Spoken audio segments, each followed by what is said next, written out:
V naslednjih dneh bo slovenska davčna uprava lastnikom nepremičnin večje vrednosti poslala poziv za predložitev dokazov, ki so potrebni v postopku odmire davka za nepremično premoženje večje vrednosti. Zakon za uravnoteženje javnih financ je namreč kot začasni ukrep uvedel novo dajatev, davek na nepremično premoženje večje vrednosti. Šlo naj bi za okoli 44 tisoč obdavčljivih nepremičnin, katerih vrednost znaša najmanj milijon evrov. Vrhovno sodišče je odpravilo pripor zoper novinarja Vladimirja Voduška ter velenjskega poslovneža Stanislava Gaberca. Oba sta osumljena storitve kaznivega dejanja izsiljevanja. Enomesečni pripor bi se jima sicer iztekel v nedeljo in tožilstvo je predlagalo podaljšanje pripora. Vendar je Vrhovno sodišče ugodilo zahtevi za varstvo zakonitosti in pripor odpravilo. Sindikat delavcev gostinstva in turizma Slovenije in obalni sindikat pri Konfederaciji 90 sta po večjih turističnih mestih v Sloveniji končala protestno akcijo deljenja letakov, s katerimi so želeli opozoriti na nemogoče pogoje dela gostinskih in turističnih delavcev. Njihove plače se kljub izobrazbi, zahtevnim pogojem dela, neugodnemu delovnemu času in ogromnemu številu presežnih ur ne dvignejo bistveno čez zakonsko določeno minimalno plačo.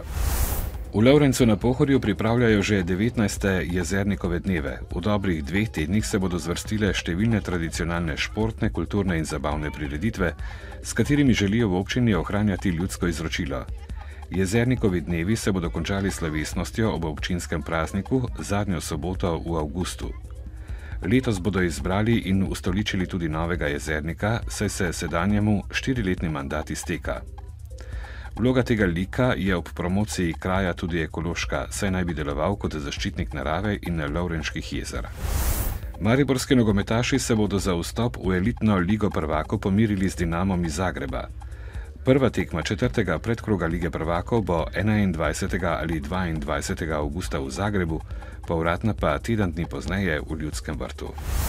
Danes bo na Primorskem pretežno jasno, drugod bo sprva jasno, čez dan bo nastajala spremenljiva kopasta oblačnost. Na severu bodo tudi posamezne plohe.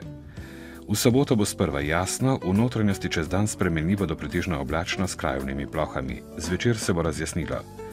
Pihal bo severovzhodnik, na Primorskem popoldne zmerna burja. V nedeljo bo sončno in razmeroma sveže. Tudi v ponedeljek se bo nadaljevalo večinoma sončno vreme. V dnevniku televizije Maribor ne zamudite.